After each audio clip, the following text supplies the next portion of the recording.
ध्यान के साथ सुन रहे हैं तो समझेंगे नहीं, ये तालिब इल्म या ये शख्स जो है कि और इसके लिए तैयार है कि कुछ सीखना चाहता है। तो मैं अभी बता दूं आपको कि आप अपने पास कोई कापी अगर है तो रख लीजिए। इससे क्या होगा कि आपके दिमाग में जो भी डाउट आएगा, जो भी सवाल आपको लगेगा मुझे पूछना चाहिए, तो आपको मुकम्मल मौका मिलेगा आखिर में। ठीक है, चलिए।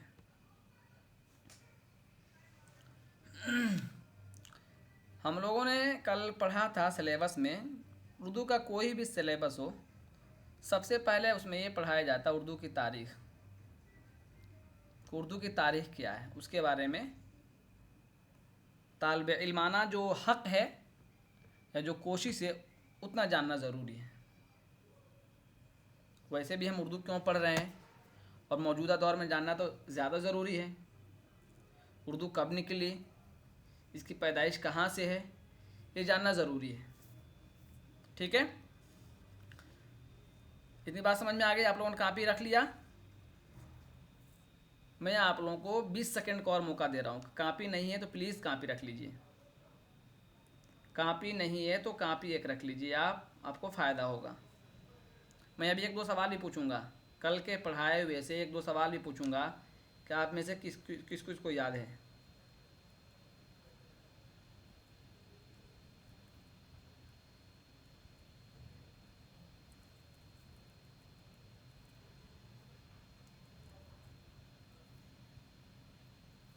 रख लिया आप लोगों ने? चलिए, ऊपर हमने कल पढ़ाया था आप लोगों को, फिर से एक मतलब दिखा दूं ताकि रिवीजन हो जाए। 1-2 सवाल यहाँ से, सवाल 1-2 किताब तो इसी में है। सबसे पहले बताइए कि ये किताब किसकी है, कमेंट कीजिए। कल हमने बताया था उर्दू की लिसानी तश्कील, ये किताब किसकी है? पहला सवाल यही है आज का, बताइए।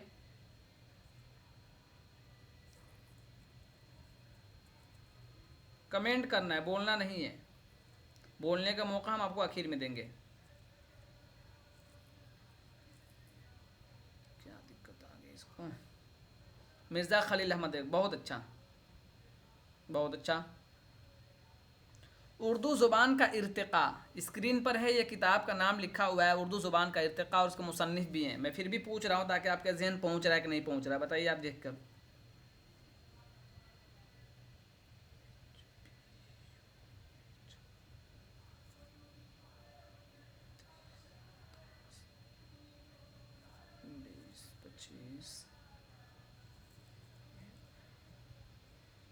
एक नेटवर्क और मैं जोड़ना चाहता हूँ ताकि बीच में दिक्कत ना। हाँ चलिए, हो गया। उर्दू ज़ुबान का इर्तिक़ा, बताइए ये किताब किसकी है? आप लोगों ने देखा? आप लोगों ने देखा ये किताब? कहाँ नहीं देखा? मैं दिखाता हूँ आप लोगों को। शौकत सब्ज़वारवी का नाम सुना है? ये देखिए, ज़्यादा लिखा जा रहा है ना, थोड़ा कम करना पड़ेगा इसको।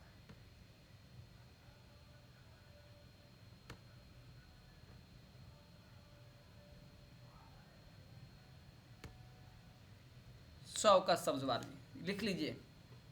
सीधे सीधे सवाल बनेगा आपसे कि उर्दू ज़ुबान का इर्तिक़ा ये किताब किसकी है।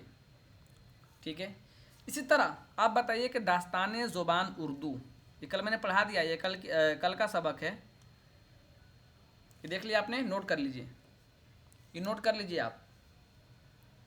इसमें से एक सवाल फिक्स है, चाहे हिंदुस्तान का कोई भी इम्तिहान हो, नेट का इम्तिहान हो, असिस्टेंट प्रोफेसर का हो, सेट का हो, चाहे आपका TRE 4 का हो, या कोई भी इम्तिहान हो, लिसानियात पर जो किताबें हैं उनमें से 1-2 सवालात फिक्स हैं, ये आप लिख कर रख लीजिए। ठीक है, ये कल के सबक हैं, मैं आपको दिखाना चाह रहा हूँ ताकि कल की चीज़ आप नहीं भूलें। चलिए, अब हम आते हैं आज के असल सबक की तरफ। यहाँ से हम देखेंगे चीज़ों को। पहला बाब, करें कि उर्दू ज़ुबान का हिंद आरियाई पस मंज़र, लिसानी ख़ानदान का तस्वुर। खूब ध्यान से सुनिएगा, यहाँ मैं दावा और दलील को भी बताऊँगा कि दावा दलील का सवाल कैसे सही होता है। लिसानी ख़ानदान, पहले मैं एक पैराग्राफ पढ़ूँगा फिर आपको समझाऊँगा। कह रहे हैं कि दुनिया के मुख्तलिफ खित्तों और इलाक़ों में मुख्तलिफ ज़ुबानें और बोलियाँ बोली जाती हैं। इस बात का अंदाज़ा हमें उस वक्त होता है जब हम एक इलाक़े से दूसरे इलाक़े में या एक मुल्क से दूसरे मुल्क में दाखिल होते हैं। मकाम की तब्दीली से हमें इंसानों के न सिर्फ रहन सहन के तौर तरीक़ों और तहज़ीब में तब्दीली नज़र आती है, बल्कि उनकी बोलचाल में भी फ़र्क महसूस होता है। मुख्तलिफ़ इलाक़ों की बोलचाल का ये फ़र्क इस बात की दलील है कि मुख्तलिफ़ मकामात के लोग मुख्तलिफ़ ज़ुबानें और बोलियाँ बोलते हैं। अगर ये कहा जाए कि पूरी दुनिया में सिर्फ़ एक ज़ुबान ही कायम है और राइज है, दावा, क्योंकि तमाम लोग दो हाथ, दो पैर, दो कान, दो आँख रखते हैं। मिसाल के तौर पर वो फ़र्ज़ी मुहाल में बना रहा हूँ एक सवाल, तो दावा और दलील दोनों सही है या सिर्फ दावा सही है दलील सही है, कैसे है बताइए? या सिर्फ दलील सही है दावा सही? कमेंट करना है, अभी कमेंट करना है, बाद में बोलना है। मैंने क्या कहा कि दुनिया की तमाम ज़ुबानों का रिश्ता सिर्फ एक ज़ुबान से है, इसलिए कि इंसान की जो साख्त है एक तरीके से है। जो साख्त तो एक तरीके से है, रंग का ज़रा सा फ़र्क है, लेकिन ज़ुबानें मुख्तलिफ़ हैं, बोलियाँ मुख्तलिफ़ हैं। दोनों गलत नहीं होगा। इंसान की जो साख्त है, रंग का थोड़ा सा फ़र्क है, दावा हमारा बिल्कुल गलत हो जाएगा। दावा गलत, दलील सही। चलिए आगे, अब देखिए आगे आपको समझ में आएगा। दुनिया में बोली जाने वाली तमाम ज़ुबानों की सही तादाद का पता लगाना बहुत मुश्किल है। कोई ये नहीं कह सकता है कि दुनिया में कितनी ज़ुबानें बोली जाती है। जानते हैं क्यों? आप जिस भी इलाके में रहते हैं वहाँ से 13 किलोमीटर की दूर जब जाएंगे, 13 किलोमीटर दूर, 13 से 15, तो ज़ुबान के अंदर, बोली के अंदर फ़र्क पाएंगे आप। आपकी जिस भी इलाके से हिंदुस्तान में आप देख लीजिएगा, इसको मुशाहदा कीजिए। जब आप अपने रिश्तेदार के यहाँ जाते होंगे थोड़ा सा फ़र्क ज़रूर पाते होंगे, चाहे बिहार से हो, यूपी से हो, या आप महाराष्ट्र से हो, या दक्कन में इधर हैदराबाद आ जाइए, कहीं भी आ जाइए, पूरे हिंदुस्तान में, पूरी दुनिया में 13 किलोमीटर, ये लिख लीजिए, ये तखमीना लगाया गया साइंटिफिक तरीके से।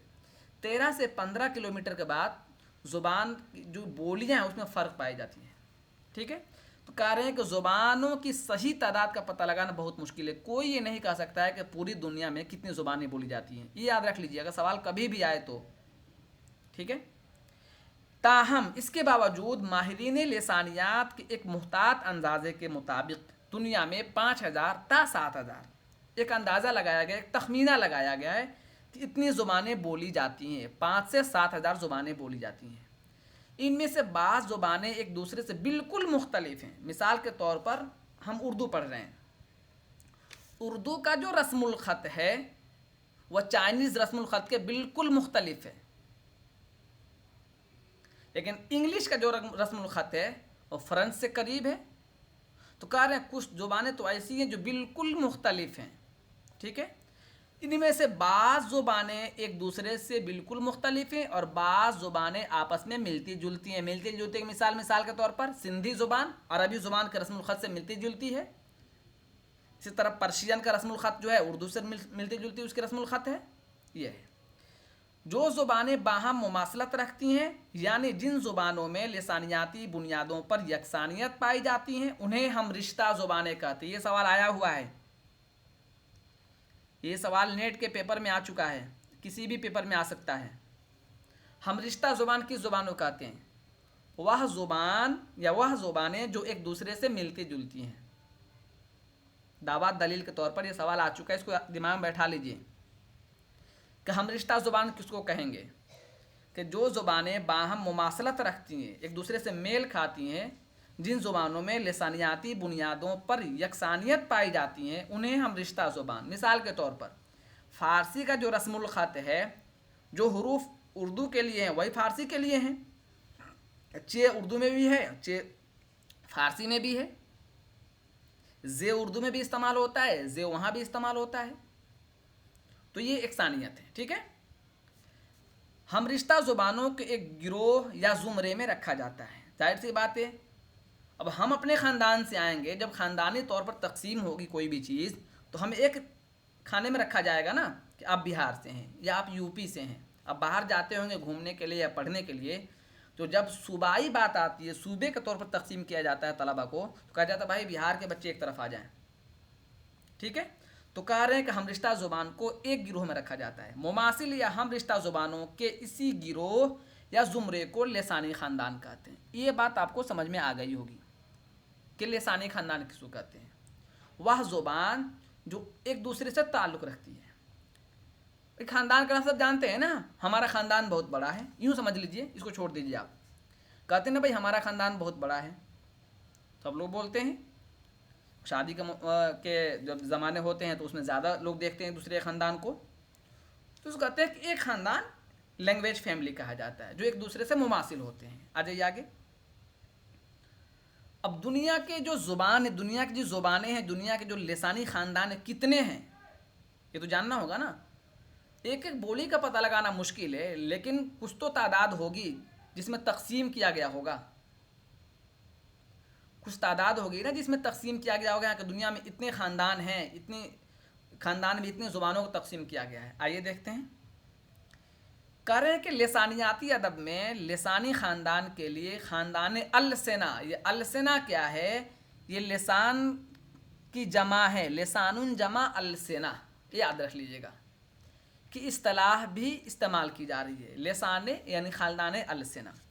एक मुमताज़, ये सवाल याद कर लीजिए, अब ये अहम है। एक मुमताज़ माहिरी लिसानियात विनफर डी लहमन, ये नाम लिख लीजिए अपनी कापी में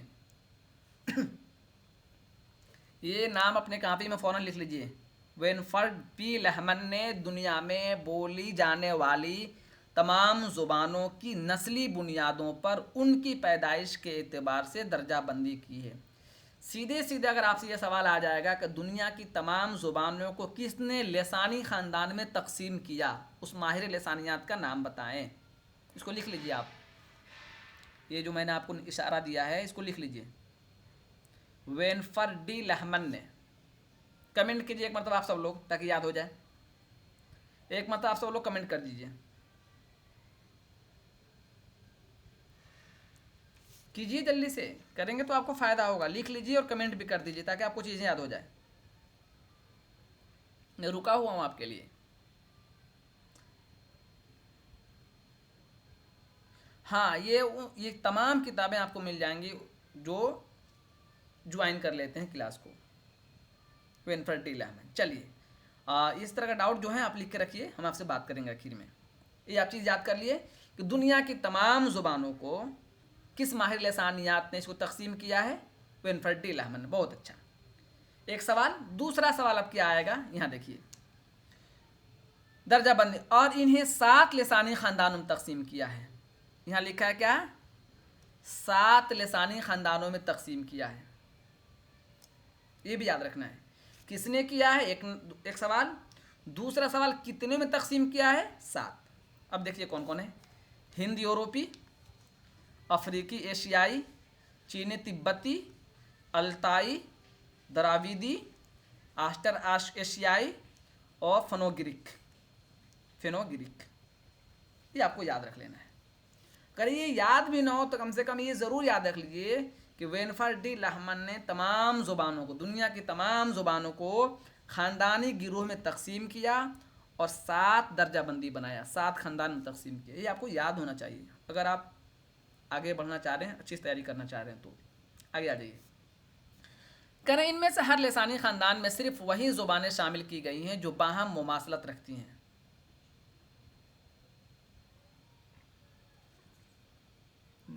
ज्वाइन है क्लास, आपसे आखिर में बात कर लेंगे। क्लास देखिए, जो बाहम मुमासलत रखती हैं। बाज़ ज़ुबानें आपस में इसलिए मुमासलत रखती हैं कि उनका माखज़ एक होता है और वह नस्ली या पैदाइशी एतबार से जीनियोलॉजिकली हम रिश्ता होती है। इसका मतलब होता है ख़ानदानी मुमासलत। हम रिश्ता ज़ुबानों में गहरा लिसानियाती रिश्ता पाया जाता है। इस रिश्ते की ठोस और मजबूत बुनियादें सौती सतह पर देखने को मिलती हैं। सौती सतह किसको कहते हैं, बोलने की सतह पर। मैं आपको एक चीज़ और बता दूं, लिखने की ज़ुबान एक होती है, बोलने की ज़ुबानें मुख्तलिफ होती हैं।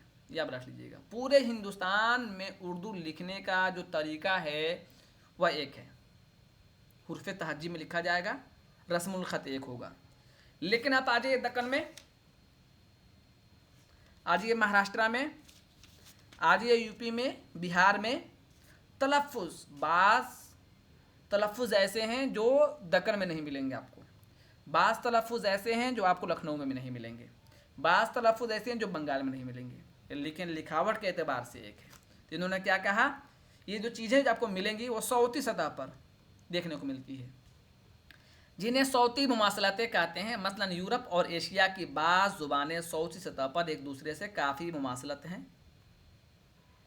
देखिए ये लिसानियात का सबक है, इसमें थोड़ा टाइम लगेगा समझने में। अब आएंगे और कोई भी 2 मिनट में सोचेगा कि अरे समझ में नहीं आ रहा, चल दिए, तो भीड़ इतनी है ना कि रेस में पीछे रह जाएंगे।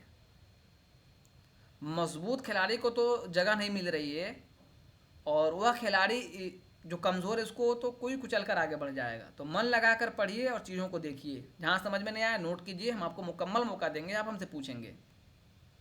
चलिए, सौती मुमासलत, मुमासलत कहते हैं मुशाबहत को।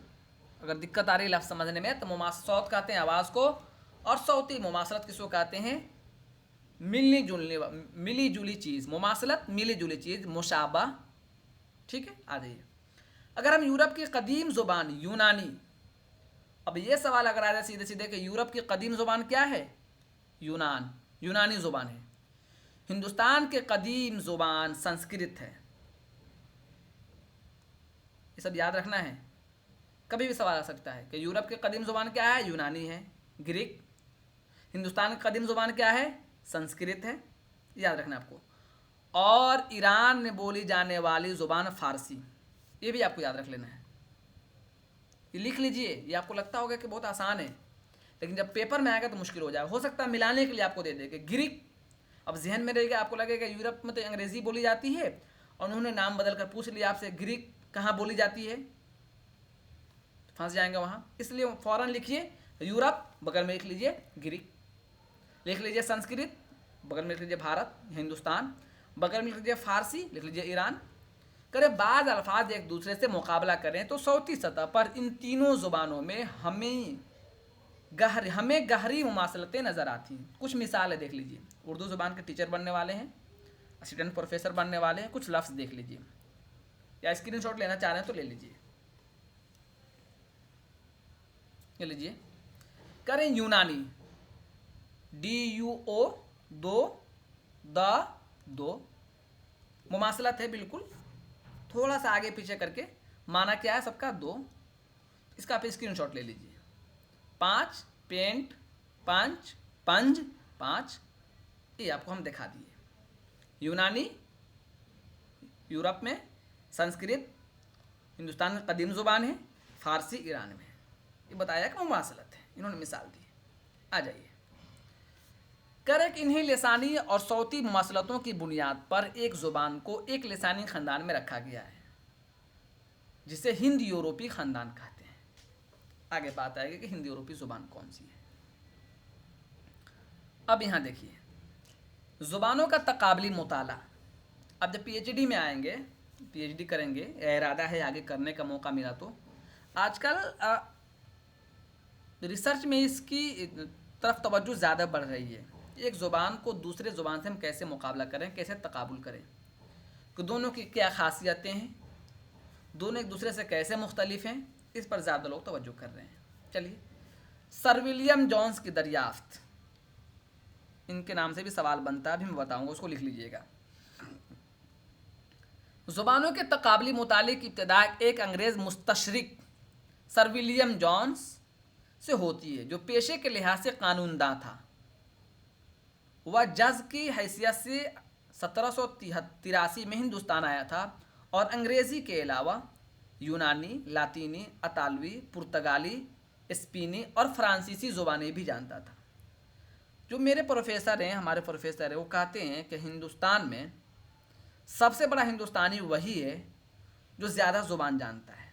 मैं आपको बता दूं, जो भी दुनिया में बड़ा अदीब हुआ है वह ज़्यादा ज़ुबानें जानता था, यह जानता है। अभी भी जो लोग जिनको आप सुनते हैं या जिनको समझते हैं कि बड़े प्रोफेसर हैं, तो मालूम कीजिएगा तो उनको ज़्यादा ज़ुबानें आती हैं। अरबी भी आती है, उर्दू भी आती है, पर्शियन भी जानते हो, इंग्लिश भी जानते हैं। जब इतनी सारी ज़ुबानें जानेंगे तो आप जिस ज़ुबान के लिखने और पढ़ने वाले हैं उसमें आपको मजबूती मिलेगी, ये जान लीजिए आप। आइए, उसे अरबी और फ़ारसी से भी वाकफियत थी। उसने कलकत्ता, अब कोलकाता में अपने क़याम के दौरान संस्कृत ज़ुबान सीखी और उसका मुकाबला यूरोप की कदीम ज़ुबानों से किया। उसे देखकर बड़ी हैरत हुई कि संस्कृत और कदीम यूरोपी ज़ुबानों में गहरी मुमासलत पाई जाती हैं। उसने अपने इस दरियाफ्त का बाकायदा ऐलान अपने एक तहकीकी मकाले में किया, जो 27 दिसंबर 1786 को रॉयल एशियाटिक सोसाइटी कलकत्ता के जलसे में पढ़ा गया। ठीक है, अब आपसे सीधे अगर सवाल आ जाए कि सबसे पहले किसने ज़ुबानों का तकाबली मुताला किया, कमेंट कीजिए एक मरतबा। अभी नाम बताया था, देखता हूँ भूल गए हैं, याद है? सब लोग कमेंट कीजिए। गुड। तो अभी इरफान साहब अभी नहीं बोलना है, अभी कमेंट करना है, हम आखिर में आपको टाइम देंगे मुकम्मल। इसमें क्या होता है कि अभी अभी बोलेंगे ना तो थोड़ा आवाज़ कटने लगती है। लिख लीजिए कापी में, सब लोग लिखें, फिर भी लिख लीजिए। एक फ़ायदा, आपको चीज़ें याद हो जाएंगी, दूसरा फ़ायदा आपका इमला भी दुरुस्त होता चला जाएगा। दो फ़ायदे हैं। चलिए, ये आपको याद रख लेना है, सवाल आ सकता है और आया हुआ है। ठीक है, सर विलियम जोन्स की दरियाफ्त का खुलासा ये था कि संस्कृत, यूनानी, लातीनी और क्लेटिक और जर्मानिक ये तमाम ज़ुबानें अपनी साख्त के अतबार से बाहम बेहद यकसानियत रखती हैं। ये नज़रिया किसने पेश किया? ये सवाल भी आ सकता है कि किसने ये सवाल नज़रिया पेश किया कि संस्कृत, यूनानी, लातीनी, क्लेटिक और जर्मानिक ये तमाम ज़ुबानें एक दूसरे से बेहद यकसानियत रखती हैं? ये किसका नज़रिया है? सीधे सीधे सवाल ये भी आ सकता है। उसके अंदर पाई जाने वाली मुमासलतें इतनी गहरी हैं कि यकीन हो जाता है कि उसका इर्तिक़ा किसी एक मुश्तरक माखज़ से हुआ है जो अब नापायद है। कह रहे हैं ये जो ज़ुबानें निकली हैं किसी एक ज़ुबान से निकली हैं, लेकिन किस ज़ुबान से निकली हैं वो ज़ुबान अब इस दुनिया में नहीं रही है, नहीं पाई जा रही। नापायद मतलब नहीं पाई जा रही है। आ जाइए आगे। इस तरह के लिसानी मुशाहदात पहले भी किए जाते रहे हैं, लेकिन जोन्स की इस दरियाफ्त ने आलिमों के, आलिम कहते हैं अभी जो है ना, आलिम जो लफ्ज़ इस्तेमाल हो रहा है एक मदरसे से मुंसलिक कर दिया है, मंसूब कर दिया गया है। और ना आलिम का मतलब ये होता है स्कॉलर, पढ़ा लिखा शख्स, वो शख्स जो जानता हो।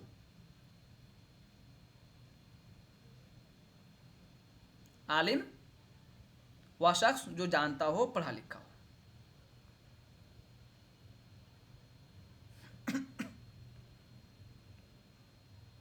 आवाज़ आ रही है ना? कमेंट कर दीजिए एक मरतबा, सिर्फ कमेंट कर दीजिए, आवाज़ पहुंच रही है? ठीक है, चलिए। आलिम, तो आलिम से इसलिए मैंने बता दिया आपको। आलिमों के जहनों को नए सिरे से महमेज किया। महमेज मतलब कचोका लगाया, जहन को खोला, जहन को सोचने पर मजबूर किया। महमेज लगाना, सोचने पर मजबूर करना, उकसाना किसी अच्छी चीज़ की तरफ। और उनमें एक नया जोश और वलवला पैदा हुआ। नीज़ यूरोप में अंग्रेज़ी और जर्मन ज़ुबानों की कदीम शक्लों के यूनानी, लातीनी, संस्कृत और दूसरी ज़ुबानों से मुनज़्ज़म और बाकायदा तौर पर मुकाबले का आगाज़ हुआ। 19वीं सदी के दौरान इस तकाबली मुताले की बुनियाद पर इन ज़ुबानों की गिरोहबंदी हिंद यूरोपी ख़ानदान अलसिना में की गई। अब यहाँ से बात चलेगी कि हिंद यूरोपी क्या है। दरियाफ्त किया है सर, दरियाफ्त मतलब खोजा है कि ये जो ज़ुबानें हैं ये सब एक दूसरे से मुमासलत हैं, एक दूसरे से मिली जुली हुई हैं। मिसाल के तौर पर हमारे जहन में एक जैसे आप लोगों में से बहुत सारे लोग हैदराबाद नहीं आए हुए होंगे, तो आप आएंगे तो आपको लगेगा हैदराबाद कैसा होगा, लोग कैसे होंगे। जब यहाँ आएंगे और यहाँ लोगों से मुलाकात होगी, आपको लगेगा ना यहाँ भी लोग अच्छे हैं, तो आपके जहन में क्या बात आएगी, अरे ये सब लोग तो अच्छे हैं, जिस तरह हम सोचते हैं वो लोग ये भी सोचते हैं। यही दरियाफ्त किया उन्होंने कि जो सारी ज़ुबानें हैं, ये सारी ज़ुबानें एक दूसरे से मिलती जुलती हैं, एक दूसरे से मुशाबह हैं। चलिए अब ये देखिए ये क्या चीज़ है। ऊपर किसी ने सवाल का जवाब गलत दिया था, तो कोई बात नहीं, उन्होंने अपना जवाब दिया था, वहाँ 7 देखा था, यहाँ 8 है। हिंद यूरोपी ख़ानदान अलसिना, हिंद यूरोपी ख़ानदान अलसिना दुनिया का सबसे बड़ा और अहम लिसानी ख़ानदान है। ये सवाल आएगा आपके यहाँ, आप ये खुद लिख कर रख लीजिए कि दुनिया का सबसे बड़ा और अहम लिसानी ख़ानदान कौन सा है? हिंद यूरोपी। हिंद यूरोपी है। इसमें शामिल ज़ुबानें रूस और यूरोप के तकरीबन सभी ममालिक में बोली जाने के अलावा हिंदुस्तान, पाकिस्तान, ईरान, अफ़गानिस्तान, बांग्लादेश, श्रीलंका और नेपाल में भी बोली जाती हैं। हिंद यूरोपी ख़ानदान अलसना हस्ब ज़ैल 11 शाख हैं। अब ये देखिए कि हिंद यूरोपी जो ज़ुबान है उसकी शाख कितनी है? ये सवाल सीधे सीधे अगर आ जाएगा तो क्या करेंगे आप? 11। और एक सवाल ये अगर ये आ जाए कि दुनिया के जितनी ज़ुबानें हैं उसका सबसे बड़ा ख़ानदान किसका है? कमेंट कीजिए तो। दुनिया में बोली जाने वाली जो ज़ुबान है सबसे बड़ा ख़ानदान किसका है? सीधा सवाल है, आसान है। हिंद यूरोपी। किसी भी इम्तिहान में आएगा ये दुनिया उर्दू में जितने भी सवालात बन रहे हैं किसी भी इम्तिहान में आएगा सीधा सीधा कि दुनिया का सबसे बड़ा और अहम लिसानी ख़ानदान कौन सा है? हिंद यूरोपी। चलिए दूसरा सवाल क्या आ सकता है कि हिंद यूरोपी जो ज़ुबान है उसके ख़ानदान कितने हैं? कितने शाखों में ये बटी हुई है? 11। अब देखिए, केल्टिक, जर्मानिक, लातीनी, यूनानी, अल्बानयाई और बाल्टिक, स्लावी, हटाइट, ये अनातोलियाई भी कहते हैं इसको, आर्मीनियाई और हिंद ईरानी और तुखारी। आपको इतना याद हो गया होगा। मैं बार बार इसलिए कह रहा हूँ कि ये जो अब आज जो चीज़ गुजर जाएगी ना कल नहीं आएगी। अब फिर आप कल सोचेंगे अरे भूल गए, तो भूलिए नहीं, इसको याद रखिए, इसको याद रखिए। इसलिए बता रहा हूँ, भूलने के चक्कर में मत रहिए। जो चीज़ अपने कब्जे में आ गई उसको क्यों भूलेंगे, क्यों दूसरे को देंगे? उसको याद रख लीजिए, कापी में लिख लीजिए। जैसे मैं पहले कहा कापी में लिख लीजिए आप। चलिए आ जाइए। इंडिक या हिंद आर्याई हिंद यूरोपी ख़ानदान अलसना की एक निहायत अहम शाख है। अब अगर ये सवाल आ जाए कि हिंद आर्याई किस ख़ानदान से निकली है, क्या जवाब होगा? हिंद यूरोपी से निकली। हिंद आर्याई जो ज़ुबान है किससे निकली है? बोलिए। हिंद यूरोपी से। ठीक है। जिसका इर्तका हिंदुस्तान में हुआ। इसमें शामिल ज़ुबानें पूरे शुमाली हिंदुस्तान में मगरिब ता मशरिक नीज़ जुनूबी हिंद के बाज़ इलाकों में बोली जाती हैं। इसके अलावा पाकिस्तान, बांग्लादेश, श्रीलंका और नेपाल में भी हिंद आर्याई ज़ुबानों का चलन है। हिंद आर्याई के बोलने वाले आर्या कौम के लोग हैं जिनकी तारीख 3500 साल पुरानी है। उर्दू ज़ुबान का ताल्लुक़ इसी हिंद आर्याई ख़ानदान से है। अब यहाँ हम रुक जाएंगे, कुछ आपसे पूछेंगे। किसी को अब तक के 2-3 जो पैराग्राफ हमने पढ़ाए आपको और 4-5 सवालात लिखाए हैं, समझ में नहीं आया हो तो बताइए या उसको लिख लीजिए। 4-5 सवालात हमने आपसे लिखवाए हैं अभी और हमने बताए हैं कि ये अहम है। ठीक है। मिसाल के तौर पर हम एक मतलब फिर से आपको लेकर चलते हैं ऊपर, ताकि आपको मुश्किल नहीं, लिसानियात से लोग भागते हैं, आपको मुश्किल नहीं लगे। आज दूसरा दिन है क्लास का, तो आप देखते चलिए, मुश्किल नहीं लगना चाहिए बस। चलिए ये बताइए, सबसे पहले दुनिया की तमाम ज़ुबानों को लिसानी ख़ानदान में किसने तकसीम किया? बताइए। मैं लिखवाया है अभी आप लोगों से, अगर आप नहीं लिखे होंगे फिर आप पीछे रह जाएंगे। ये आपकी याद करने के लिए मैं दोबारा दिखा रहा हूँ, वरना मैं फिर क्यों दिखाऊंगा, इतना मैं और आगे पढ़ाऊंगा। एक सवाल सब लोग लिखिए, 2 लोगों ने लिखा, बाकी लोगों ने छोड़ दिया। छोड़ देंगे तो पीछे रह जाएंगे आप। मैं फिर से बता रहा हूँ, रेस में पीछे रह जाएंगे, रेस बहुत तेज़ है। ठीक है। दूसरा सवाल ये कि इन्होंने कितने हिस्सों में तकसीम किया? कितने हिस्सों में तकसीम किया? 7 हिस्सों में तकसीम किया। वेनफर्ड डी लहमन ने जो तकसीम किया वह 7 हिस्सों में तकसीम किया है। कितने में तकसीम किया है? 7 हिस्सों में तकसीम किया है।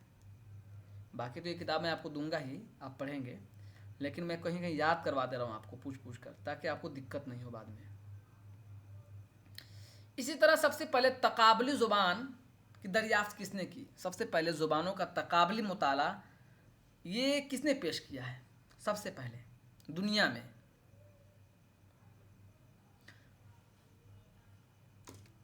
ये तो बहुत आसान सवाल मैं आपसे पूछ रहा हूँ, सीधे सीधे नाम पूछ रहा हूँ। सर विलियम जोन्स ने। चलिए ये बताइए कि दुनिया का सबसे बड़ा और अहम लिसानी ख़ानदान कौन सा है? दुनिया का सबसे बड़ा और अहम लिसानी ख़ानदान कौन सा है बताइए? हिंद यूरोपी। गुड, बहुत अच्छा, बहुत अच्छा। ठीक है, अच्छा ये बताइए कि हिंद यूरोपी कितने ख़ानदानों में तकसीम हुई है? सब लोग बताइए। मैं चाहता तो इसको यूट्यूब पर भी पढ़ाता, मेरा सब्सक्राइबर भी बढ़ता, लेकिन उससे ज़्यादा अच्छा ये है कि हम आपसे बात कर कर के पढ़ाते चलें, जाके आप कुछ सीख लें। कम से कम आप में से 5 लोग भी सीख लिए तो 5 जो असातिज़ा होंगे ना कहीं भी किसी भी स्कूल में, तो उनके इमला भी दुरुस्त होंगे, उनके तलफ़ुज़ भी दुरुस्त होंगे। मैं आपको आज कह दूँ, उर्दू में ज़्यादा लोगों के ना इमला दुरुस्त है और ना तलफ़ुज़ दुरुस्त है। उसकी सबसे बड़ी वजह यह है कि जो पढ़ाई हो रही है ना, एक तो हम पास कर जाते हैं, दूसरा ये कि हम जहाँ भी पढ़ते हैं हमें पढ़ने का मौका नहीं मिलता है या बोलने का मौका नहीं मिलता है। तो बहुत मशहूर मकूला है कि पढ़ने से पढ़ना आएगा, लिखने से लिखना आएगा। तो जो आप सही से तलफ़ुज़ करके नहीं पढ़ा रहे बच्चों को, तो बच्चे क्या सीखेंगे? हो सकता है रिजल्ट आ जाए, लेकिन उर्दू ज़ुबान का क्या होगा? इस पर गौर किया कभी? हो सकता है आपके बच्चे रिजल्ट आ जाए, खुश भी हो जाएं, लेकिन उर्दू ज़ुबान के साथ क्या होगा इस पर किसी ने गौर नहीं किया, उसका बेड़ा गर्क हो जाएगा। चलिए आइए इसको देख लेते हैं पैराग्राफ को। मैं चाहूँगा कि आप में से कोई एक आदमी पढ़िए। हाँ पढ़िए, एक आदमी बस। ये मेरा तरीका है पढ़ाने का, मैं किसी एक दो से पढ़ाऊँगा रोज़ाना, कभी कभी 3-3 लोगों से पढ़ाऊँगा। चलिए, कोई पढ़ने के लिए तैयार हो रही थी, पढ़िए।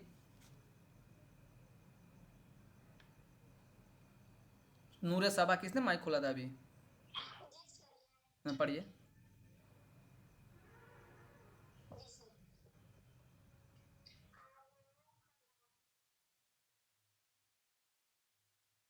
हम्म।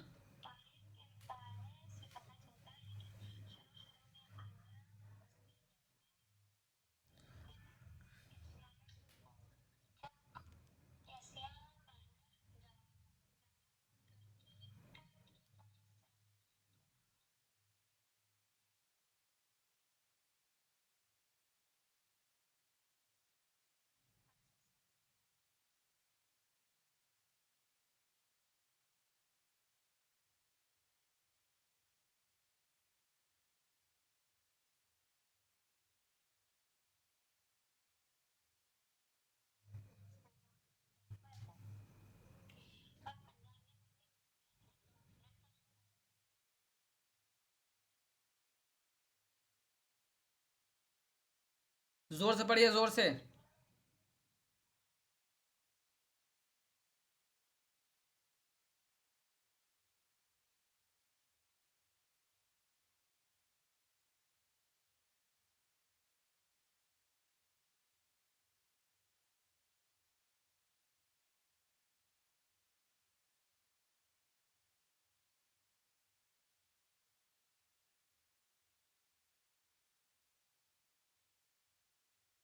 बस ठीक है, बहुत अच्छा पढ़ा आपने। माइक बंद कर लीजिए। सब लोग गौर कीजिए, ये बहुत ज़रूरी है, और यही वो चीज़ है जो आपको अपने आपके दोस्तों से आगे बढ़ाएगी। समझ गए?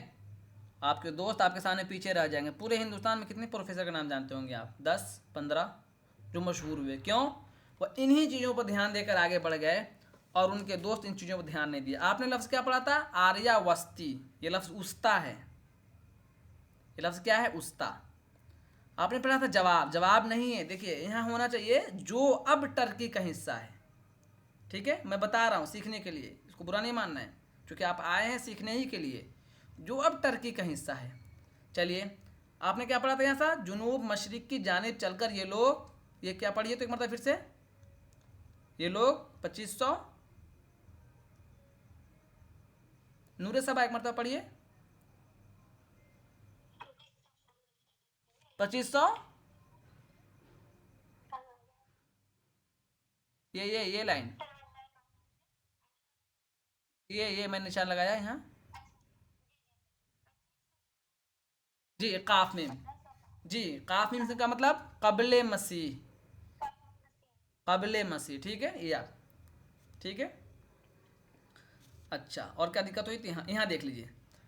अब इस पैराग्राफ मैंने आपसे पढ़वाया ताकि आपका तलफ़ुज़, आपके तलफ़ुज़ दुरुस्त हो जाए। ज़्यादा लोगों की तादाद ये है कि जिनके तलफ़ुज़ दुरुस्त नहीं है। एक चीज़ इसमें एक सवाल ही बता दूं, अगर सीधे सीधे अगर आपसे सवाल आ जाए कि हिंद आर्या जो कौम है वह हिंदुस्तान के किस खित्ते में दाखिल हुई थी सबसे पहले, पंजाब में। लिख लीजिए फ़ौरन इसको लिख लीजिए फ़ौरन अपने कापी में। आज से तकरीबन 3500 साल कबल हिंदुस्तान में दाखिल हुए और पंजाब में मुकीम हुए। पहला सवाल अगर आ जाएगा किस इलाके में मुकीम हुए, पंजाब में। और आपसे कोई बहस कर रहा है तो आप सीधे सीधे कहिए कि किताब का नाम दीजिए, मुसन्निफ़ का नाम दीजिए, सफ़ा नंबर बता दीजिए, या सिर्फ किताब का नाम मुसन्निफ़ का नाम बताइए, अगला आदमी खामोश हो जाएगा। ठीक है, ये आपने पढ़ लिया।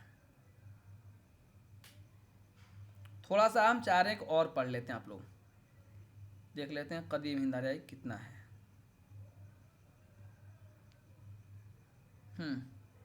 थोड़ा सा और पढ़ते हैं क्योंकि रमज़ान भी तो आ रहा है, पढ़े रहेंगे तो उधर आसानी होगी। अब जो कदीम हिंद आर्याई की बात हो गई, आर्या हिंदुस्तान में आ गए, तो अब इनको माहिर लिसानियात ने कई हिस्सों में तकसीम किया है। अलग अलग राय है, जो मशहूर राय है हम उसको पढ़ेंगे। ज्ञानचंद जैन क्या कहते हैं, दीगर लोग क्या कहते हैं, लेकिन जो जिस राय पर ज़्यादा लोगों का इत्तेफाक है हम उस राय को देखेंगे। अब देखिए कैसे करें कदीम, जैसे यहाँ इन्होंने लफ्ज़ इस्तेमाल कदीम किया तो आपके ज़हन में फ़ौरन आया होगा इसका मतलब जदीद भी है। फ़ौरन जब कहा गया कदीम तो मतलब ये कि जदीद भी है। अब देखते हैं आगे। कदीम हिंद आर्याई कह रहे कि हिंद आर्याई का कदीम दौर 1500 कबले मसीह था 500 कबले मसीह, यानी पूरे 1000 साल तक कायम है या कायम रहता है। ठीक है, ये दौर आर्यों की कदीम ज़ुबान संस्कृत की नुमाइंदगी करती है। अब एक सवाल अगर ये आ जाए, एक तो सवाल ये तो बहुत आता है, ये सवाल हमेशा आता है। पीछे के अगर 2018 के पेपर से पहले के पेपर जो उठाएंगे तो हर साल ये सवाल आया है, चूँकि नेट का सवाल है। अब ये सवाल सेट में जा रहा है। अब ये सवाल इससे जो नीचे के जो पेपर हो रहे हैं, स्टेट के पेपर हो रहे हैं या इस तरह यूनिवर्सिटी के जो पेपर हो रहे हैं, पीएचडी के, स्टेट यूनिवर्सिटी के, उसमें अब सवाल खूब चल रहे हैं। क्योंकि नेट में इतनी मरतबा पूछा जा चुका है कि नेट का तालिब इल्म उसको ज़ुबानी याद हो गया, नींद से भी उठा के पूछेगा कदीम हिंद आर्याई का ज़माना कहाँ से कहाँ तक है, फ़ौरन बताएगा। चलिए, लेकिन एक चीज़ और याद कर लीजिए कि इस ज़माने में, इस दौरानिया में कौन सी ज़ुबान थी जिसको बोली जाती थी, संस्कृत। और मैंने ऊपर भी आपको पढ़ाया था कि हिंदुस्तान के सबसे कदीम ज़ुबान कौन सी है, संस्कृत है। आज जो लड़ाई चल रही है उर्दू हिंदी, तो हिंदुस्तान की जब संस्कृति पर बात आएगी, उसकी तहजीब पर बात आएगी, तो हिंदुस्तान की जो असल ज़ुबान मानी गई और कदीम ज़ुबान वो संस्कृत है। यहाँ देख लीजिए, इस दौर में इलाकाई सतह पर संस्कृत की कई शक्लें नमूदार हुई। मैंने बताया भी था कि ज़ुबान और बोलियों में जो तफरीक है, जो इख्तलाफ पाया जाता है, 13 किलोमीटर पर पाया जाता है। आप अपने इलाके से देख लीजिए, आपके नानिहाल अगर 13-15 किलोमीटर दूर है तो आप जाइएगा तो वहाँ ज़रूर कुछ अल्फाज, कुछ मुहावरे ऐसे हैं जो आपके यहाँ नहीं बोले जाते हैं। ठीक है, संस्कृत ज़ुबान के सबसे बड़े कवायद नवेश पाणिनी है। इसको लिख लीजिए नाम। अब जो बता रहा हूँ नोट कर लीजिए। यही सवाल जब एक साथ आता है ना तो बहुत मुश्किल लगने लगता है। अब यह सवाल आ जाएगा कि संस्कृत ज़ुबान के सबसे बड़े कवायद नवेश कौन है, कमेंट कीजिए एक मरतबा।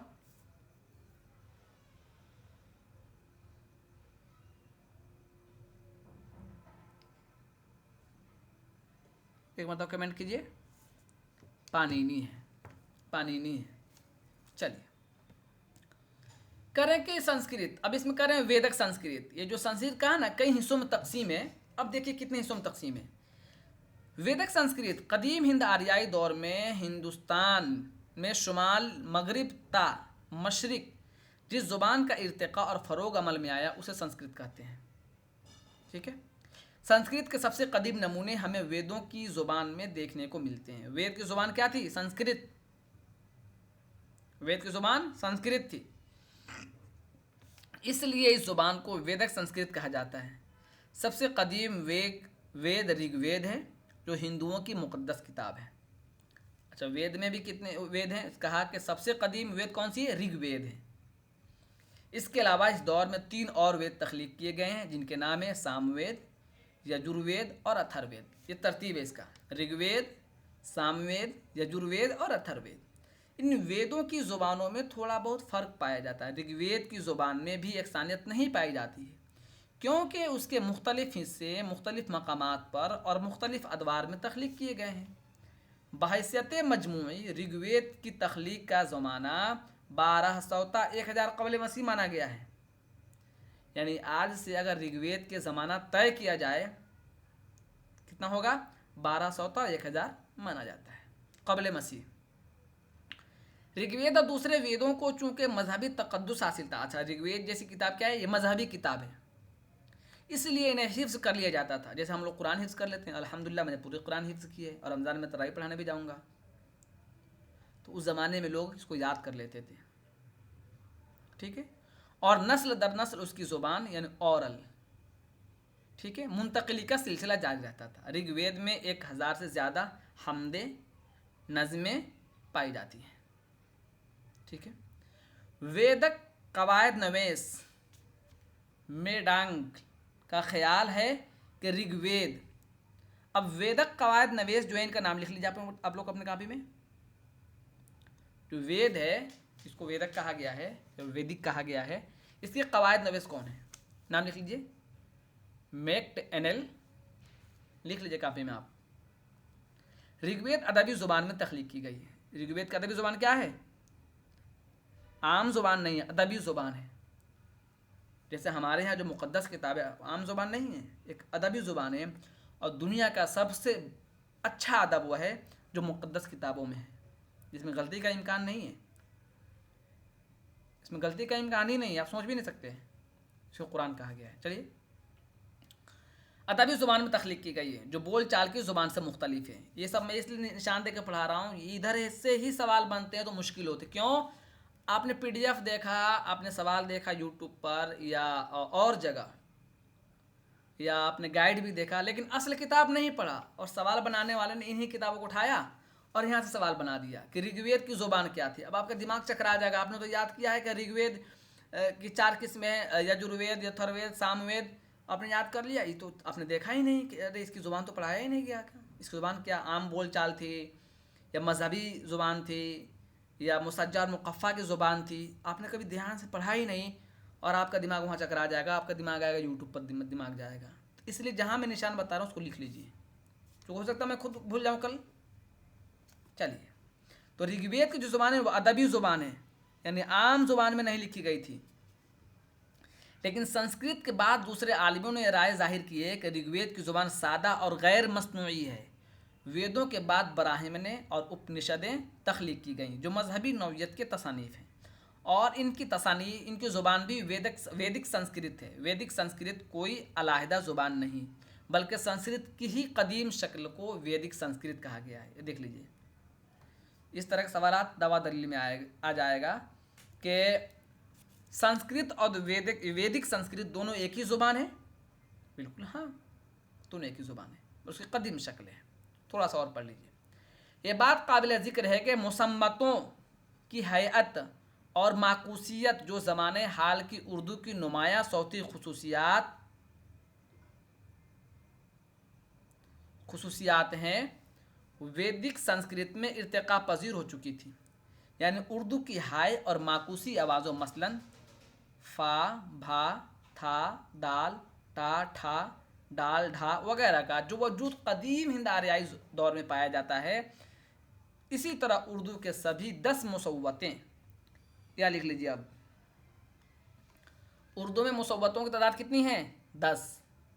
अ, आ, ई, ए ओ ऊ ए ओ ए, ये आपको याद कर लेना है।